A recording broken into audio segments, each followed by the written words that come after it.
In the 1600s, there were so many right whales in Cape Cod Bay off the east coast of the US that apparently you could walk across their backs from one end of the bay to the other.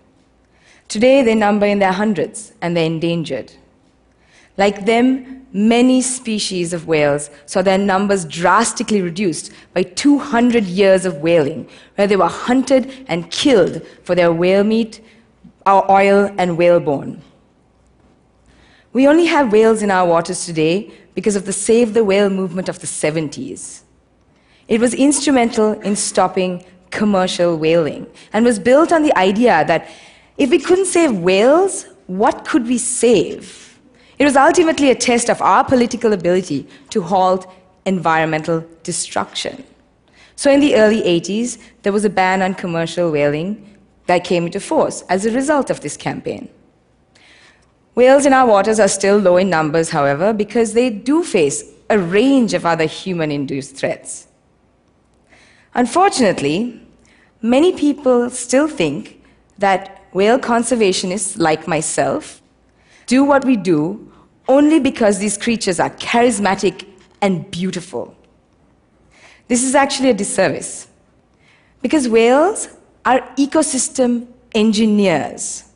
They help maintain the stability and health of the oceans and even provide services to human society.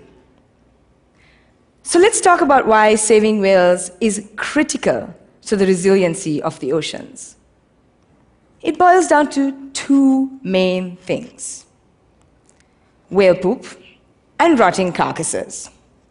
As whales dive to the depth to feed and come up to the surface to breathe, they actually release these enormous fecal plumes. This whale pump, as it's called, actually brings essential limiting nutrients from the depths to the surface waters, where they stimulate the growth of phytoplankton that forms the base of all marine food chains. So really, having more whales in the oceans pooping is really beneficial to the entire ecosystem. Whales are also known to undertake some of the longest migrations of all mammals. Gray whales of America migrate 16,000 kilometers between productive feeding areas and less productive calving or birthing areas and back every year.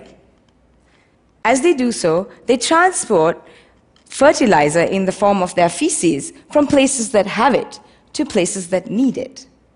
So clearly, whales are really important in nutrient cycling, both horizontally and vertically through the oceans.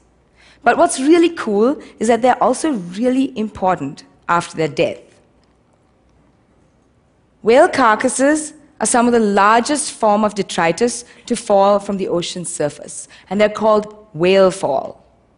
As these carcasses sink, they provide a feast to some 400-odd species, including the eel-shaped, slime-producing hagfish.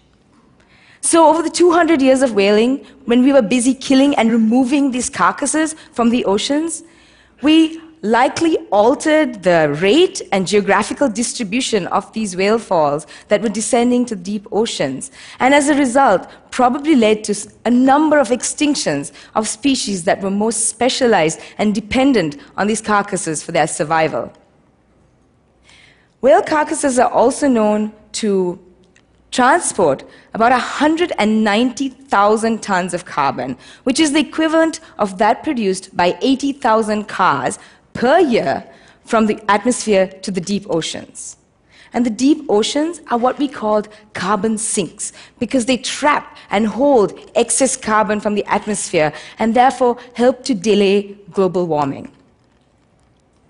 Sometimes these carcasses also wash up on beaches and provide a meal to a number of predatory species on land.